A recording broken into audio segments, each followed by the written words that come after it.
Hi, good afternoon. I'm Synod Vice-President Renée Wicklund, and I'm speaking to you from my messy kitchen. Because it's really hot outside. I was going to tape this outside, and I said, it's just too hot. And so I brought it inside, mess and all. I've been thinking a lot lately about the phrase church together. I've heard it thrown around, and I've never really thought about what does that mean to me? What does church together mean to me? And so I contemplated for a while, and this is what I came up with. For years, when my son was in elementary school, I had some trouble with an administrator at his school. My son received specialized support at school, to which he's entitled by law, and I thought that this administrator was not doing enough to make sure that my son received that support, and in some cases he was even blocking it. And I, shall we say, grumbled about this situation quite a lot. One day I was grumbling to a close friend of mine who had children in the same school who also received specialized support. And she shared my opinion, and we were sort of complaining together. Complain. And then my friend said, you know what though? You know what's hard? That administrator and his family are members of my congregation, so I see them at church all the time. Full stop. I stopped complaining. We both stopped complaining. It brought about an instant change in our composure. Instead of complaining about this guy's job performance, I started asking questions like, oh, where do his children attend school? Do you know his spouse? Is his spouse also in education? Are they involved in the church beyond Sunday services, or do you just see them there for Sundays?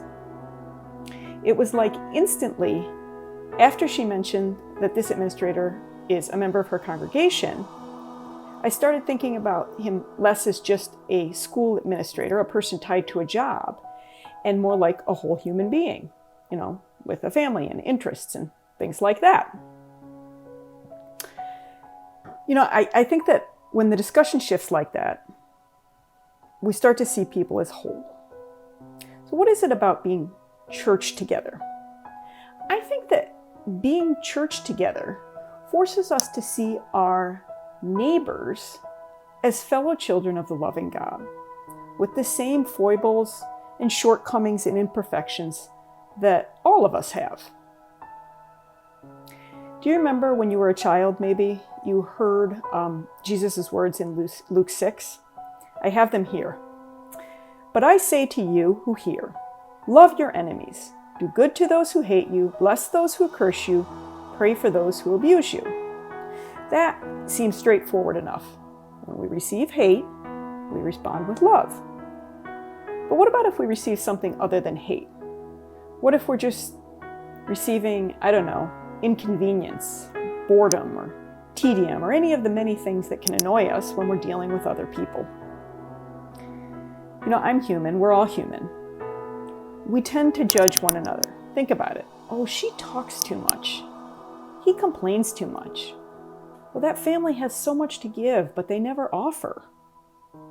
Really, it's natural to complain that once. But in my experience, breaking bread together, passing the peace, even joining our voices in a hymn of praise.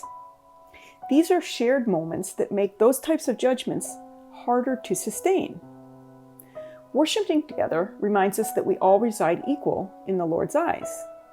Can you sit through a homily judging the person to your left or to your right? I know I sure can't. And the effect, it isn't limited to our fellow congregants or our fellow Lutherans or even our fellow Christians. I think that when we practice church together, when we worship together, we build a skill set that we can use in different situations. I say this because I used my skill set not too long ago. I was participating in an online discussion group that was founded by one of my law school classmates. It's a general discussion group, and someone had made the suggestion that if the group is talking about someone whose preferred gender pronoun we don't know, that we should always use a default of they. So in other words, if you didn't know if the person prefers, he or she or something else, you should use they. And I responded and said, well, first, I don't think we should just use they as a default. It's too confusing. I don't know if I'm talking about singular, like one person, or plural, many people. So I said, first, we should find a better pronoun than they, and then we should debate the proposition whether we switch to a default or not. And that honestly, I wasn't sure how I would come out on that second conversation. Well, within just a few minutes, actually moments, a commentator that I don't know fired off several public responses to what I had said. Each one of his responses was unkind, really. He mocked my comment, he deliberately mangled my name, and then he called me lazy and judgmental. I bristled, of course. It didn't take me long to realize that this commentator and I were not on the same page at all. Now, I was suggesting that we find a better pronoun than they, and then we talk about whether we should switch to a different default pronoun. And this commentator apparently had understood me to be saying that if I knew a person's preferred pronoun, I would refuse to use it if it were something other than he or she. Which of course I wouldn't. I always use a preferred pronoun. I thought about, should I respond to these comments to clarify? But I reconsidered quickly. I mean, what would be the use of that when someone was speaking at me in anger and I was already perturbed? I thought about some words from Proverbs 15, which I also have here. A soft answer turns away wrath, but a harsh word stirs up anger. So instead of responding to those comments, I decided to use my iPhone, which was the device on which all this was happening, for a better purpose. I navigated away from that group and over to a local charity group. And when I went in there, I found out that there was a family living not far from me who needed a new garbage can for their kitchen. And I thought I can help with that. I responded and said, if you need that, I'll bring over a new garbage can to your house in the morning. And this family's reaction, their response was so prompt and it was so joyful that I felt my own peacefulness returning.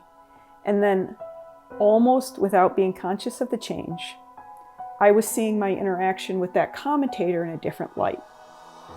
I started thinking, oh gosh, what had this person experienced that caused him to respond to me with aggression and unwarranted assumptions? Like, what kind of pain lay behind the way that he responded to me?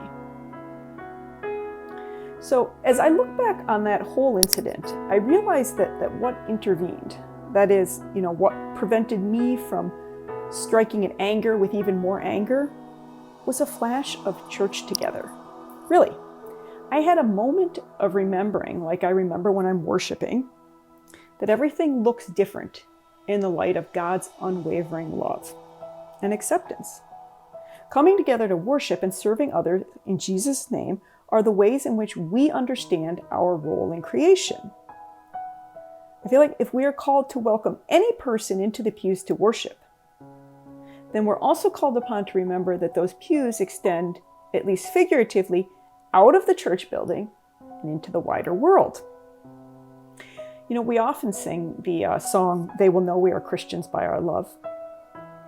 I suspect that Peter Schultes, the author of that hymn, found inspiration in the 13th chapter of John.